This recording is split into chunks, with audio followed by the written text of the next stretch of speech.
The U.S. deploying warships to the Middle East. As the New York Times reports, President Trump is still weighing his next move when it comes to Iran. They say the president has, quote, been presented in recent days with an expanded list of potential military options against Iran aimed at doing further damage to the country's nuclear and missile facilities or weakening Iran's supreme leader.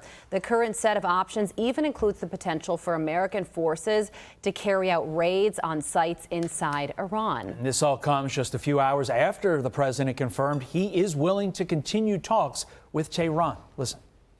Have you had any conversations with Iran in the last few days, and are you planning on any?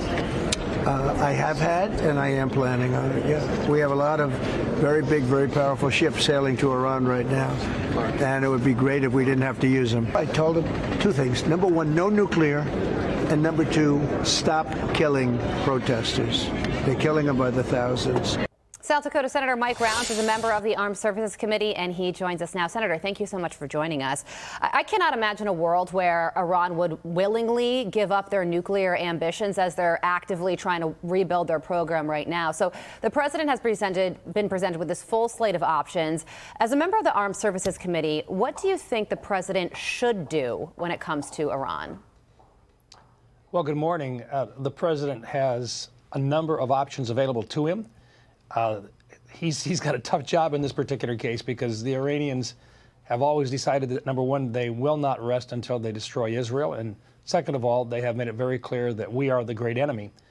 And so I personally don't believe that we're going to have a safe world or that the Middle East is going to be safe as long as this particular regime is in power. The question that the president will have to wrestle with is which of the military options is the one that he thinks is best, and can he avert using military options by putting them in a position that they realize that they're not going to be around for very long. He's got a tough job here. We're going to support him.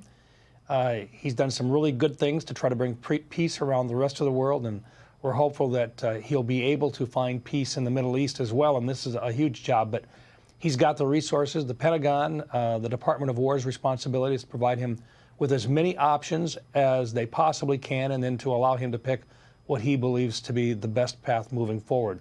We will be supportive of the president in this foreign relations discussion that he's going to have. I mean, the president says that he does want to negotiate with Iranian officials. Do you put any stock in the fact that this could end in talks, or do you anticipate military action? Look, there's always a hope that something might happen. The best thing that could happen would be if the people of Iran were in a position to actually choose a new leadership team, a new path forward.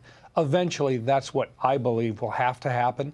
Under this regime, these folks don't care about killing people.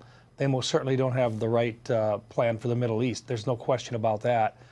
President Trump clearly has an opportunity here, and we're going to be supportive of him. I mean, no matter where I go in South Dakota, people want us to support the president. They want us to find a path forward, and they believe that the president has done the right things. And in fact, we've got a budget program going on right now that we're going to be working on trying to fund government for the rest of the year. And when we talk to folks back in the state, they want us to get our work done. And that's kind of what the president is sharing with us. It's the reason why he's been working diligently over the last couple of days to try to find the right path forward to keep the government open. So I give him a lot of credit for having negotiated with Democrats on this particular issue, trying to find the right path, and at the same time, he's got his hands full with these crazies in Iran right now.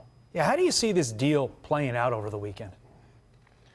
Well, we're going to have a shutdown. I think that's pretty clear, and the reason is just the logistics of working our way to get the House back in time. The best path that we could have had would have been to have passed all 6 of the remaining bills the way they came from the House.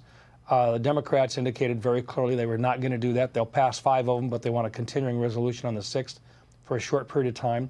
I think the president has made the right move by saying, look, I want to keep government open, and if you really don't like that 6th bill on Homeland Security, fine, we'll give you a 2-week time period in which you can make recommendations. But I think the Democrats are going to come back with basically the same product that we've got right now. I mean, it's got body cameras in it.